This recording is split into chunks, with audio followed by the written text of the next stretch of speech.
The moment my roommate wrapped her arm around mine in front of her entire family and proudly introduced me as her boyfriend, I almost forgot how to breathe. We had agreed to share an apartment to save money, nothing more. Yet as dozens of smiling relatives welcomed me with warm hugs and happy tears during a bright afternoon family gathering, I realized she had never warned me about this part of the plan. Then, just when I thought the day couldn't become more overwhelming, her grandmother quietly whispered that she had been praying for years that someone exactly like me would finally walk into her granddaughter's life. Suddenly, pretending didn't feel nearly as simple as it had that morning. If you believe kindness, forgiveness, hope, and second chances can change lives, please like this video, leave a meaningful comment, share this story with someone who needs encouragement today, and subscribe to our channel so you never miss another emotional journey with our family and our community. My name is Rowan Ellsworth, and until that unforgettable afternoon, my life followed a quiet routine. I worked as a landscape architect designing parks, walking trails, and community gardens. My projects allowed me to create peaceful places where strangers became neighbors, but ironically, I spent most evenings alone. After a difficult engagement ended several years earlier, I convinced myself that work was safer than opening my heart again. Everything changed when I answered an advertisement looking for a roommate. The apartment belonged to Maren Whitlock, a museum curator with a deep love for history, art, and restoring forgotten treasures. She was organized, thoughtful, and endlessly optimistic. From the first day we met, we respected each other's space, divided responsibilities fairly, and slowly became close friends. Living together was surprisingly easy. She loved cooking while I enjoyed gardening on our small balcony. She filled the apartment with books and paintings. I filled it with flowers and handmade furniture. Without realizing it, the apartment gradually transformed from shared housing into something that felt remarkably like home. Months later, Maren received an invitation to her cousin's annual family reunion held every summer at her grandparents' countryside home. One sunny afternoon while preparing lunch, she hesitantly admitted she needed an unusual favor. Several distant relatives constantly pressured her about being single after ending a long relationship years earlier. She felt exhausted answering the same questions at every gathering. She wondered if I would pretend to be her boyfriend for one afternoon. Reluctantly, I agreed. I believed it would simply save her from uncomfortable conversations. When we arrived, everything immediately became more complicated. Her family welcomed me with incredible warmth. Children ran across wide green fields. Neighbors carried homemade desserts. Grandparents greeted everyone with joyful smiles beneath large oak trees. Instead of asking uncomfortable questions, they embraced me as though I already belonged. Watching Maren laugh so freely around her family revealed a side of her I had never seen before. She wasn't pretending to be happy. She truly came alive whenever she was surrounded by the people she loved. Throughout the afternoon we helped prepare food, played games with younger cousins, planted flowers beside her grandmother's porch, and listened to stories from older relatives about generations who had built the family farm. Everywhere we walked, someone thanked me for making Maren smile again. Although they believed our relationship was real, the happiness I saw in her eyes certainly was. Later that afternoon her grandmother, Eleanor, invited me to walk through the family's old apple orchard. She spoke gently about Maren's past.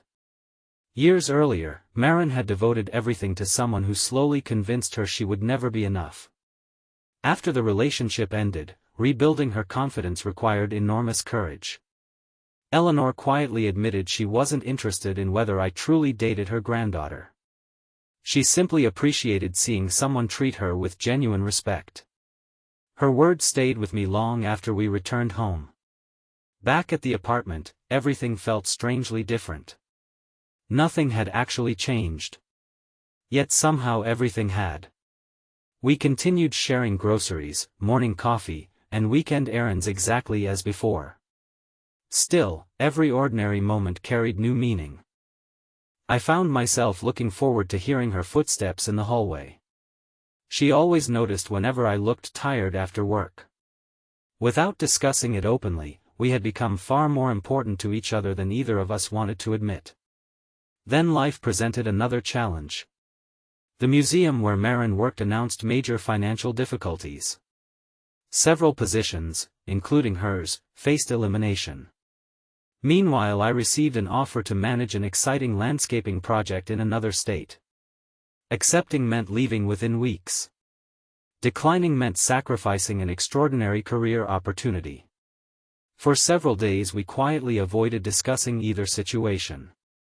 Neither of us wanted to influence the other's future through guilt. One afternoon we volunteered together, helping transform an empty city lot into a community garden. Watching families plant vegetables, children water flowers, and elderly neighbors share gardening advice reminded me why I loved creating spaces where people connected. Marin looked around the garden and smiled. She admitted that every meaningful place in her life shared one thing in common. Someone had cared enough to build it. Her words helped me understand something important. Relationships grow exactly the same way. Not through dramatic promises. Through countless small acts of care repeated every day. Instead of accepting my transfer immediately, I met with my company and proposed supervising the project remotely while training a local team. To my surprise, they agreed. Only occasional travel would be required.